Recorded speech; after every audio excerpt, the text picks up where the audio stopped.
നമസ്തേ. J S. Navodaya entrance coaching centre YouTube ചാനലിലേക്ക് എല്ലാവരും welcome ചെയ്യുന്നു. നമ്മുടെ 2024 ജവഹർ നവോദയ വിദ്യാലയം അഡ്മിഷൻ കിട്ടിയിട്ടുള്ള നമ്മുടെ പുതിയ കൊച്ചു കൂട്ടുകാരിയെ നമുക്ക് വെൽക്കം ചെയ്യാം. കൂട്ടുകാരിയോടൊപ്പം തന്നെ മുത്തശ്ശിയുണ്ട്, അനിയത്തിക്കുട്ടിയുണ്ട്, അമ്മയും അച്ഛനും എല്ലാവരും റെഡിയായിട്ടുണ്ട്. ആരാധ്യക്കുട്ടിയെ നമുക്ക് വിളിക്കാം അല്ലേ? ആരാധ്യ മോളോട്ട് ഇപ്പൊ പോകാനൊക്കെ റെഡി ആയിട്ട് ഇരിക്കുകയാണ്. അഡ്മിഷൻ പ്രൊസീജിയർ എല്ലാം കംപ്ലീറ്റ് ചെയ്ത് TC കൈമാറിയില്ലേ? TC കൈമാറിയിട്ടുണ്ട് അല്ലേ? ഓക്കെ. ഇങ്ങനെ ഇപ്പൊ സന്തോഷായി. ഇനി മോൾക്ക് പോകാനൊക്കെ റെഡി ആയിട്ട് സങ്കടം വന്നിട്ടുണ്ടോ? സങ്കടം വന്നിട്ടില്ല. സങ്കടം വന്നിട്ടില്ല. ഓക്കെ. അനിയത്തിക്കുട്ടി എന്നാ പറയുന്ന? അനിയത്തിക്കുട്ടിയുടെ പേരെന്നാ? എന്തൊരു ചക്കരെ? അൻവിത. അൻവിത. അൻവിത. ഏത് ക്ലാസ്സിലാ? ഏത് ക്ലാസ്? ഫസ്റ്റ് സ്റ്റാൻഡേർഡിലാ? ചേച്ചിക്കുട്ടി വേറെ സ്കൂളിലോട്ട് പോവാന്ന് മക്കൾക്ക് മനസ്സിലായോ? മനസ്സിലായില്ലേ? ചേച്ചിയുടെ ക്ലാസ് ഒക്കെ മോൻ കാണുന്നുണ്ടായിരുന്നു. മോന്റെ സൗണ്ടും ഒക്കെ കേൾക്കുന്നുണ്ടായിരുന്നു നമ്മുടെ ക്ലാസ്സില്. കണ്ടില്ലേ? ടീച്ചറിനോടൊപ്പം അടിപൊളി ക്ലാസ്. നമുക്ക് തുടങ്ങാം. എങ്ങനെയാണ് ആരാധ്യക്കുട്ടി ടീച്ചറുമായിട്ട് കോണ്ടാക്ട് ചെയ്ത്? തിരുവനന്തപുരത്തുള്ള ആരാധ്യ, എവിടെയോ ഇരുന്നൊരു ആരാധ്യയെ ടീച്ചറിനെ തന്നതാരാണ് എന്ന് തൊട്ട് നമുക്ക് തുടങ്ങാം. ആരുടെ ചക്കരെ പറഞ്ഞോളൂ. മോൻസിനി മുഹമ്മദ് എന്ന് പറയുന്ന ചേട്ടൻ വഴിയാണ് ഞാൻ ഇങ്ങനെ ഒരു ക്ലാസ്സിനെ പറ്റി അറിഞ്ഞത്. എങ്ങനെയാ തുടക്കം? മോൻസിനി ചേട്ടന്റെ അമ്മയാണ് ആദ്യം നമ്പറൊക്കെ തന്നത് ടീച്ചറിന്റെ. അങ്ങനെയാണ് പിന്നെ കോണ്ടാക്ട് ചെയ്ത് ഫസ്റ്റ് ക്ലാസ് ഒക്കെ കഴിഞ്ഞത്. അത് ശരി ശരി. പിന്നെ എക്സാമിന്റെ നമ്മുടെ ക്ലാസ് കഴിഞ്ഞിട്ട് എക്സാം ഒക്കെ കഴിഞ്ഞിട്ട് റിസൾട്ട് വന്നപ്പോ മുത്തശ്ശിക്കുണ്ടായ എക്സ്പീരിയൻസ് മുത്തശ്ശിക്ക് എന്നാ പറയാനുള്ള? ഒട്ടും പ്രതീക്ഷിച്ചില്ല ടീച്ചറെ. അപ്പൊ അത് സങ്കടമാണോ സന്തോഷമാണോ എന്ന് അറിയാൻ വയ്യാത്തൊരവസ്ഥയായിപ്പോയി. അത് ശരി. എന്തായാലും സന്തോഷം. കിട്ടിയൊരു സന്തോഷം. ഞാനാണ് വിളിച്ചു പറഞ്ഞല്ലേ? നോക്കാം. ടീച്ചറാണ് വിളിച്ചു പറയുന്നത്. അത് അറിയാൻ വൈകിയതിലാണോ സങ്കടം വന്നുപോയോ? അത് ശരി. അവിടുത്തെ നെറ്റ് ഇഷ്യൂ ഉണ്ടല്ലോ.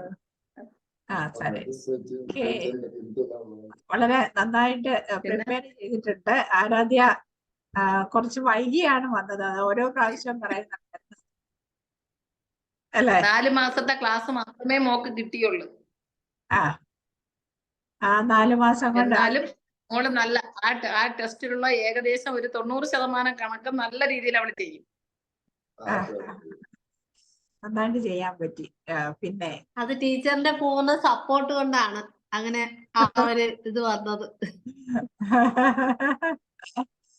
അത് ശരി. ആരാധ്യ ബേസിക്കലി മാത്സിന് കുറച്ച് പിറകോട്ടായിരുന്നു. പക്ഷെ എങ്കിലും ടീച്ചറിന്റെ ആ ക്ലാസ്സോട് കൂടി ഇപ്പൊ മാത്സ് ആണ് ഏറ്റവും ഇഷ്ട വിഷയം. എന്തായാലും സന്തോഷം. നല്ല വാക്കുകൾക്കും ഒക്കെ സന്തോഷമുണ്ട്. പിന്നെ ആരാധ്യ നമ്മുടെ ക്ലാസ്സിനെ കുറിച്ചൊന്ന് പറയാവോ? മോൻ വന്ന് കേറിയപ്പോ മുതൽ. ആദ്യം ഞാൻ ക്ലാസ്സിൽ വന്നപ്പോ എനിക്കൊന്നും മനസ്സിലായില്ലായിരുന്നു. കുറച്ച് കഴിഞ്ഞപ്പോ എനിക്ക് പതിയെ മനസ്സിലാവാൻ തുടങ്ങി. പിന്നെ ടീച്ചർ പറയുമല്ലോ കളിയിലൂടെ മാത്രമേ നമ്മൾ പഠിക്കത്തുള്ളൂ എന്ന്. അപ്പൊ അങ്ങനെയൊക്കെ ആയപ്പോ എനിക്ക് കുറച്ച് ബുദ്ധിമുട്ടൊക്കെ മാറി വന്നു മാത്സില്. പിന്നെ മാത്സ് ഒക്കെ ഈസി ആയി. ഇംഗ്ലീഷ് സ്മൂത്ത് ആയിട്ട് സംസാരിക്കാൻ പറ്റും ഇപ്പൊ. നന്നായി അല്ലേ? പിന്നെ എല്ലാ ഗെയിമും അറ്റൻഡ് ചെയ്യുമായിരുന്നു അല്ലെ? അറിയാൻ പാടില്ലെങ്കിലും. അതാണ് പുതിയ നമുക്ക് പുതിയ ബാച്ച് തുടങ്ങിയിട്ട് 1 മാസം അധികം ആയിട്ടുള്ളൂ. ഏകദേശം 5 ബാച്ച് സ്റ്റാർട്ട് ആക്കിയിട്ടുണ്ട്. ഒക്കെ നമുക്കൊരു പരസ്യവും ഇല്ലാതെയാണ് ഇപ്പൊ ആരാധ്യയുടെ റെഫറൻസിൽ തന്നെ കുറെ കുട്ടികളെ നിങ്ങളുടെ കസിൻസ് തന്നെ നമ്മുടെ ക്ലാസ്സിൽ ജോയിൻ ചെയ്തിട്ടുണ്ട്, ഫ്രണ്ട്സ് ജോയിൻ ചെയ്തിട്ടുണ്ട്. മോൻസിനി മുഹമ്മദിന്റെ അമ്മയോട് ഞാൻ അമ്മയോടും അച്ഛനോടും ഒരുപാട് താങ്ക്സ് ആണ് പറയുന്നത്. കാരണം മോൻസിനി മുഹമ്മദിന്റെ അമ്മയുടെ കെയർ ഓഫില് ആ റെഫറൻസിൽ ഒരുപാട് സ്റ്റുഡൻസ് ജോയിൻ ചെയ്തിട്ടുണ്ട്. ഒപ്പം തന്നെ 6ാം ക്ലാസ്സിലെ കുട്ടികളെ വരെ, അതായത് ഓൾറെഡി മാത്സ് റെഡി ആവട്ടെ എന്ന് പറഞ്ഞിട്ട് എക്സാം ഒന്നും എഴുതിയില്ലേലും കുഴപ്പമില്ല എന്ന് പറഞ്ഞിട്ട് വളരെ വിശ്വാസത്തോടുകൂടി ജെ ടീച്ചറിനെ ഏൽപ്പിച്ചിട്ടുണ്ട്. മുഹമ്മദ് ഫൈസൽ ദുബായിൽ നിന്ന് ക്ലാസ് അറ്റൻഡ് ചെയ്യുന്നുണ്ടായിരുന്നു. അങ്ങനെ അല്ലെ, ഓർക്കുന്നുണ്ടോ? അവൻ ക്ലാസ്സിലെ വന്ന് കയറി അങ്ങനെ വളരെയധികം സന്തോഷം. ഈ സമയത്ത് ഞാൻ ഒപ്പം മോൻസിനിയുടെ ഉമ്മായുടെ പാപ്പയുടെ ഒക്കെ ഞാൻ എന്റെ നന്ദി അറിയിക്കുകയാണ്. ഇനി മോളൂട്ടി ബാക്കി വിശേഷങ്ങൾ വീട്ടിൽ ആരൊക്കെയാ ഉള്ളത്? വീട്ടില് അമ്മ, അച്ഛൻ, അനിയത്തി, അമ്മാമ്മ, അച്ചാച്ചൻ. അമ്മയുടെ അച്ഛന്റെ പേര് പറഞ്ഞേ. അച്ഛന്റെ പേര് സൂരജ്, അമ്മയുടെ പേര് ലക്ഷ്മി. എന്താ അച്ഛൻ എന്താ ചെയ്യുന്നേ? അച്ഛന് ഇപ്പൊ പുറത്തായിരുന്നു, ഇപ്പൊ നാട്ടിലുണ്ട്. വിദേശത്തായിരുന്നു. അമ്മയോ? അമ്മയും പുറത്തായിരുന്നു, ഇപ്പോൾ നാട്ടിൽ വന്നു. നാട്ടിലുണ്ടല്ലേ. ഇനി മോളെ വിടാനായിട്ട് വേണ്ടിയിട്ട് അവരുണ്ടാവുമോ? എന്നത്തേക്കിനെ ചെല്ലാൻ പറഞ്ഞേക്കുന്നത്? സ്കൂൾ ഓപ്പൺ എനിക്ക് ജൂൺ 3-ാം തീയതി ചെല്ലാനാ പറഞ്ഞേക്കുന്ന. ജൂൺ 3-ാം തീയതിയാണോ? സൺഡേ അല്ലേ? 4-ാം തീയതി അല്ല, 3-ാം തീയതി സൺഡേ അല്ല, മൺഡേ ആണ്. അന്ന് സ്കൂള് മെറ്റീരിയലുകൾ എല്ലായിട്ട് ചെല്ലാൻ. പിന്നെ വേറെ കൂട്ടുകാരൊക്കെയാണ്? മോൺസിനിയുടെ സ്കൂള് തന്നെയല്ലേ, നവോദയ സ്കൂൾ തന്നെയല്ലേ മോൻ പഠിക്കുന്നത്?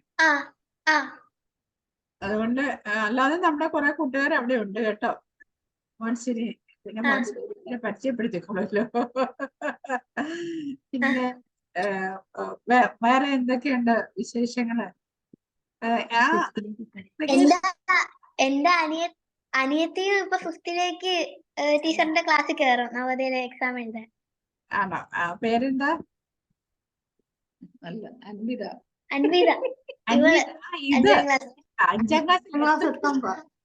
ഞാനവിടെ ഇപ്പഴാ റെഡി. അൻവിത ഇപ്പോഴേ പറയാണ് ഞാൻ ടീച്ചറിന്റെ ക്ലാസ്സിൽ ജോയിൻ ചെയ്യും, നവോദയ എക്സാം എഴുതും. കാരണം ടീച്ചർ ഈ പറഞ്ഞു കൊടുക്കുന്നതെല്ലാം അവളും കേട്ടോണ്ടിരിക്കുകയാണല്ലോ. അതുകൊണ്ട് എക്സാം എഴുതുന്നതിനൊന്നും അവൾക്ക് ഒരു ടെൻഷനും ഇല്ല. ആരുണ്ടോ ചക്ര? ഇനി ശിവദ അതെ അല്ലേ, ശിവദ അരുവി, ശിവാനിയൊക്കെ നിങ്ങളുടെ റെഫറൻസിൽ വന്നതാണ്. പിന്നെ നമ്മുടെ ക്ലാസ്സിന് എന്തൊക്കെ ഗെയിംസ് ആണ് നിനക്ക് ഏറ്റവും ഇഷ്ടപ്പെട്ടത്? എന്താണ് അതൊക്കെ ഒന്ന് പറയാമോ?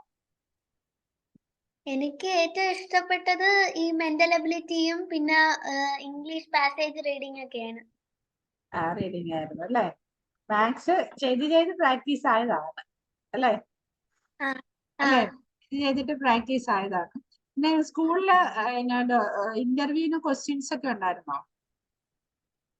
ക്വസ്റ്റ്യൻസ് ഇല്ലായിരുന്നു, അങ്ങനെ ഇല്ലായിരുന്നു. അഡ്മിഷന്റെ സമയത്ത് എങ്ങനെയാണ് ഇവിടെ വന്നതെന്നും എന്താണ് നിന്റെ അംബീഷൻ എന്ന് അങ്ങനെയൊക്കെ പറഞ്ഞിട്ടുണ്ടായിരുന്നോ? അങ്ങനെയൊന്നും ഇല്ലായിരുന്നു. കോട്ടയംകാർക്കൊക്കെ ഇന്റർവ്യൂ ഉണ്ടായിരുന്നു എന്ന് പറഞ്ഞേ, അവര് ഡിസ്കഷൻ ഒക്കെ ഉണ്ടായിരുന്നു. പിന്നെ ഡോക്യുമെന്റ് പ്രിപ്പയർ ചെയ്യുന്നതിന് മുത്തശ്ശി ബുദ്ധിമുട്ടുണ്ടായിരുന്നോ? വില്ലേജ് ഓഫീസും താലൂക്ക് ഓഫീസിലും ഒക്കെ പാടുണ്ടായിരുന്നു. ഇലക്ഷൻ സമയവും കൂടെ ആയതുകൊണ്ട് തഹസീൽദാരെയൊക്കെ കിട്ടാൻ ഭയങ്കര ബുദ്ധിമുട്ടായിരുന്നു. എന്നാലും ആ കറക്റ്റ് സമയത്ത് എല്ലാം റെഡിയാക്കി കൊണ്ടു ചെന്നപ്പോഴത്തേക്ക് റൂറൽ ഏരിയയിലാണ് സ്കൂൾ എന്നുള്ളത് വന്നത്. അത് പോരാ, പഞ്ചായത്ത് സെക്രട്ടറിയുടെ വേണമെന്നു. പിന്നെ അത് വന്ന് കറക്റ്റ് ചെയ്ത് സ്കൂളിലെത്തിച്ച് അല്ലേ? ഇനി മോള് പഠിക്കുന്ന സ്കൂളിൽ TC കൊടുത്തിട്ടുണ്ട്. അത് വാങ്ങിച്ച് സ്കൂൾ തുറക്കുന്നതിന്റെ അന്ന് മോളുമായിട്ടങ്ങ് ചെന്നാ മതി. TC വാങ്ങിച്ചില്ല അല്ലേ? വാങ്ങിച്ചില്ല, അപ്ലൈ ചെയ്തിട്ടുണ്ട്. എടുത്തോളം പറയുമ്പോ പിന്നെ നമുക്ക് അത് ഓക്കെ ആയി, അഡ്മിഷൻ ഓക്കെ ആയി, ബാക്കി എല്ലാ പ്രൊസീജിയറും കംപ്ലീറ്റ് ചെയ്ത്. ഇനി അത്യാവശ്യം വേണ്ടുന്ന കുറച്ച് ലിസ്റ്റ് ഒക്കെ തന്നിട്ടുണ്ടല്ലോ, ഉണ്ട് അല്ലേ?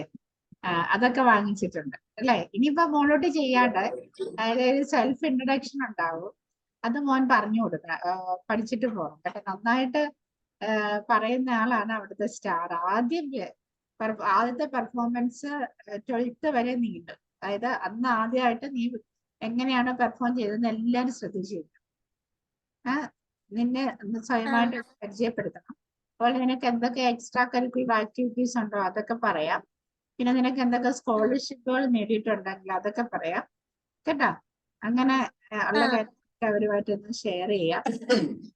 ഡാൻസോ അങ്ങനെയൊക്കെ എന്തെങ്കിലും ഉണ്ടെങ്കിൽ അതിനൊക്കെ എനിക്ക് നേടിയിട്ടുണ്ട്.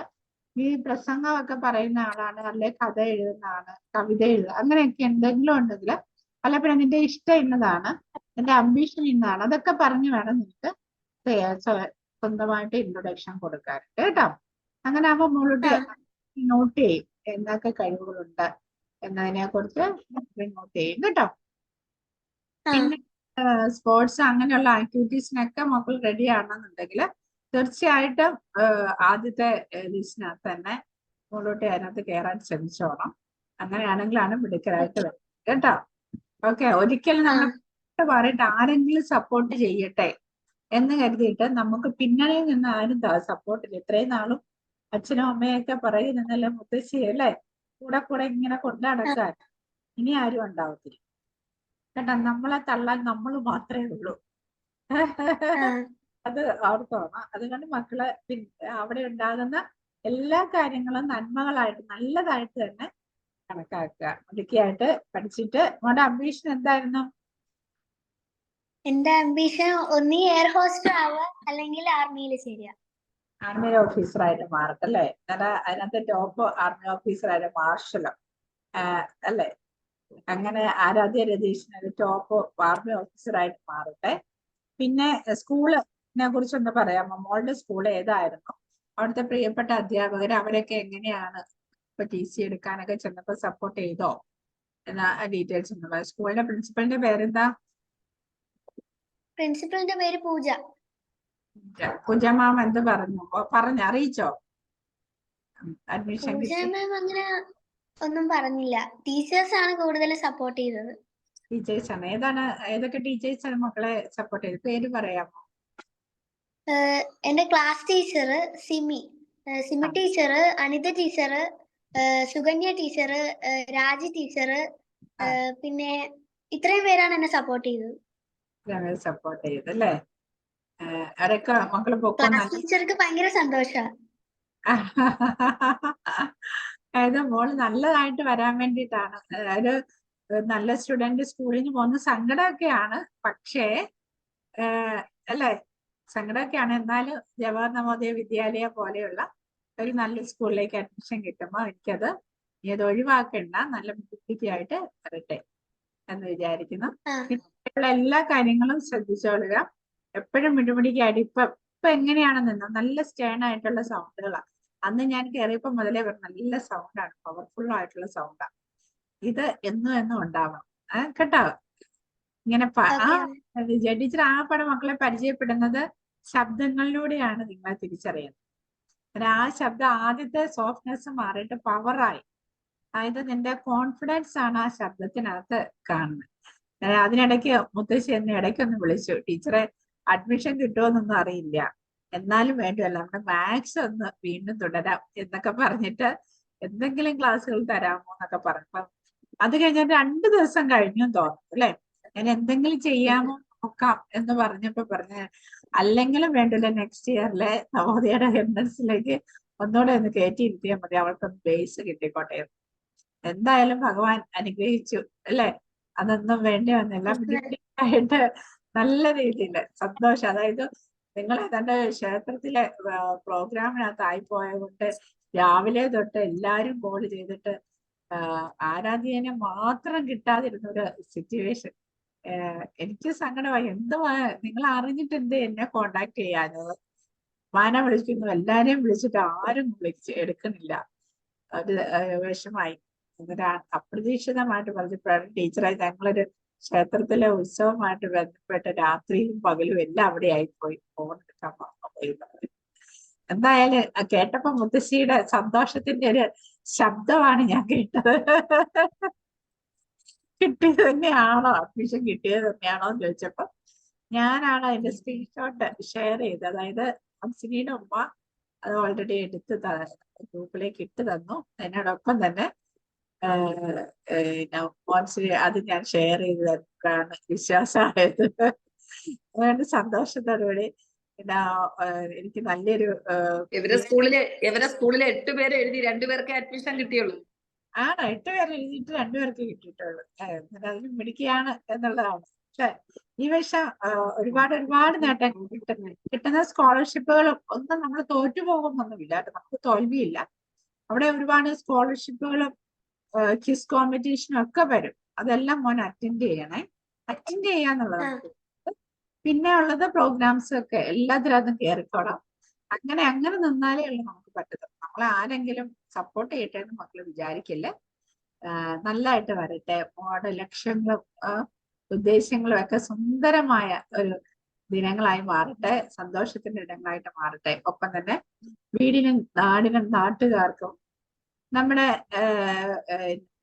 രാജ്യത്തിന് തന്നെ മിടുക്കിയായിട്ട്, അതായത് ആർമി ഓഫീസർ എന്ന് പറയുന്നത് നമുക്ക് സേനയെ നയിക്കാനുള്ളതാണ് അല്ലെ. ചേച്ചിക്കുട്ടിയോടൊപ്പം വരാനായിട്ട് അനിയത്തിക്കുട്ടിയും വരും. രാജ്യത്തിനെ സംരക്ഷിക്കാനായിട്ട് മോളൂട്ടിക്കും പറ്റട്ടെ. മോളുടെ ഈ നല്ല ഒരു വിജയത്തിന്, നല്ലൊരു നേട്ടത്തിന് ഒരു സ്റ്റെപ്പിംഗ് സ്റ്റോൺ മാത്രമാണ് ജവഹർ നവോദയ വിദ്യാലയം. മോൾ ലക്ഷ്യത്തിലെത്താനായിട്ട് പറ്റിയ ഒരു സ്കൂൾ തന്നെയാട്ടോ.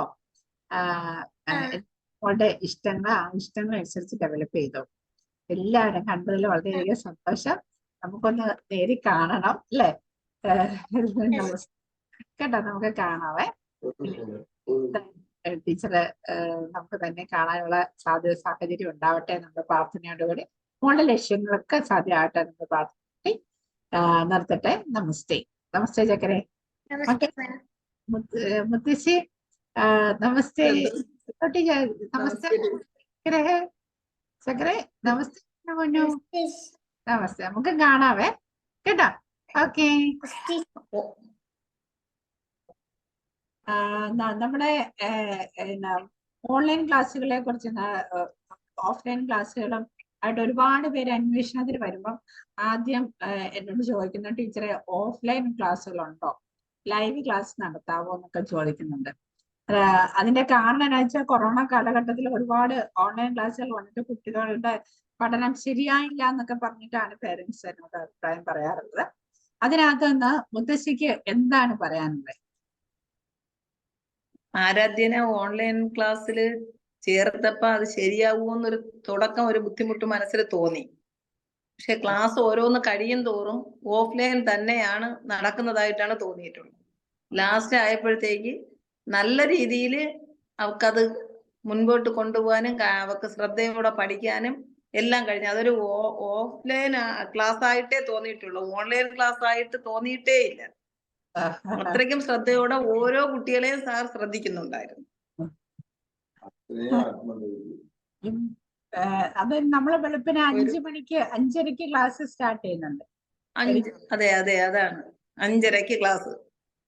അത് ഒരു ടീച്ചർമാരും ചെയ്യാത്തൊരു കാര്യമാണ് ടീച്ചർ ചെയ്തത്. 5:30 കുട്ടിയെ വിളിച്ചുണർത്തി ക്ലാസ് എടുക്കുക എന്ന് പറഞ്ഞാൽ അത് ടീച്ചർ അത്രയും ശ്രദ്ധയോടെ കൈകാര്യം ചെയ്തിട്ടാണ്. അപ്പൊ ആ പേരൻസും ആ രീതിയിൽ മുന്നോട്ട് വന്നു. അപ്പൊ കുട്ടികളും വന്നു. നമുക്ക് തീർച്ചയായിട്ടും ഓഫ്ലൈനേക്കാളും ഓൺലൈൻ പ്രിഫർ ചെയ്യാം, സപ്പോർട്ട് ചെയ്യാം അല്ലെ. ഒരു കുഴപ്പമില്ല. ടീച്ചറിന്റെ ഓൺലൈൻ ക്ലാസ്സും ഓഫ്ലൈൻ ക്ലാസ്സും എല്ലാം ഒരുപോലെയാണ് തോന്നുന്നത്. അതിൽ ഒരു വ്യത്യാസമായിട്ട് തോന്നുന്നില്ല. കഴിഞ്ഞ വർഷം 5:30 തുടങ്ങിയിട്ടാണ്, ഈ വർഷം 5 മണിക്കാക്കി. 5 മണിക്കാണ് നമ്മുടെ ക്ലാസ് തുടങ്ങിയേക്കുന്നത്. സ്റ്റാർട്ട് ചെയ്തപ്പോ തന്നെ 5 മണി. മിക്ക 5:30 ക്ലാസ്സിലും എഴുന്നേറ്റിട്ട് ഇരുന്നു ചിലപ്പോഴൊക്കെ ഉറങ്ങായിരിക്കും. ആ ക്ലാസ്സിലെ കണക്ക് മൊത്തം ഞാനായിരിക്കും എഴുതിയെടുക്കുന്നത്, എന്നിട്ടാണ് ഇരുത്തി പഠിപ്പിക്കുന്നു. അത് ശരി. മുത്തശ്ശി പറഞ്ഞ കഥ കേട്ടോ. എന്ന് ക്ലാസ് ഉണ്ടായിട്ടുണ്ടോ ആ ദിവസങ്ങളിലെല്ലാം ഞാനും കൂടെ ഉണ്ടായിരുന്നു. അത് ശരി. അവന്റെ ചക്ര ഇത്രയും ശ്രദ്ധയുള്ള ഒരു മുത്തശ്ശിയെ കൈ കിട്ടി തന്നെ നീ അനുഗ്രഹീതയല്ലേ. അമ്മ കൂടെ ഉണ്ടായിരുന്നില്ല അല്ലേ? അമ്മ ജോലിക്ക് പോയപ്പോഴത്തേക്കിനും ആരാധ്യയുടെ അനിയത്തി മലയ്ക്ക് പോയിട്ട് വന്നിട്ട് പറഞ്ഞു എന്താണ് ഇത്രയും ദൈവങ്ങൾ അത്രയും താഴെ ഇരിക്കുന്നു, ഈ അയ്യപ്പൻ മാത്രം ഇത്ര പൊക്കത്തി ഇരിക്കുന്നു. നടന്ന് തളർന്ന് ഞാൻ ചെന്ന് ബാക്കിൽ നിന്ന് മുട്ടുകുത്തി അയ്യപ്പന്റെ കൂടെ പറഞ്ഞിട്ട് വന്നു എന്താണെന്ന് വെച്ചാൽ എന്റെ ചേച്ചിക്ക് നവോദയ അഡ്മിഷൻ കൊടുക്കണേന്ന്. അങ്ങനെ അയ്യപ്പൻ അത് കേട്ടു അല്ലേ? കേട്ടു അയ്യപ്പൻ കേട്ടു. അപ്പൊ ഞാൻ പഠിക്കുന്നില്ല, ഞാൻ ഈ ഉറക്കൊഴിഞ്ഞ് ക്ലാസ് എല്ലാം ഞാൻ കണക്ക് എഴുതി വെക്കുന്നു. എന്നിട്ട് ഞാൻ ഇവളെ ചിലപ്പോഴൊക്കെ വഴക്ക് പറയുമ്പോഴത്തേക്ക് മറ്റേ മോള് വന്ന് പറയണേടി, ഞാൻ അയ്യപ്പന്റെ അടുക്ക ചെന്ന് ഇത്രയും കഷ്ടപ്പെട്ട് ഞാൻ പ്രാർത്ഥിച്ചില്ലേ, എന്നാലെങ്കിലും പഠിച്ചുകൂടെ ചേച്ചി? പഠിച്ച് മിടുക്കിയായി നവോദയ അഡ്മിഷൻ കിട്ടി പോയെങ്കിലല്ലേ പിറക്കേന്ന് എനിക്കും വരാൻ പറ്റൂ. അയ്യോ, കൊള്ളാം. അവള് പറഞ്ഞ പ്രാർത്ഥന ദൈവം കേട്ട്, ദൈവം കേട്ടു. അയ്യപ്പൻ കേട്ട്. അമ്മമാര് പറയുമ്പോ അവര് നിഷ്കളങ്കരായിട്ടുള്ള വർത്താനങ്ങളാണ്, അതൊക്കെ കേട്ടു. എന്തായാലും മുത്തശ്ശിയുടെ സന്തോഷങ്ങളോട് പങ്കുവച്ചതില് ഇടയ്ക്ക് നമ്മളത് ബ്രേക്ക് ചെയ്താണ്, എന്നിട്ട് നമ്മൾ തുടരുകയായിരുന്നു. അതിനും സന്തോഷം കേട്ടോ. നമസ്തേ. നമസ്തേ മാം.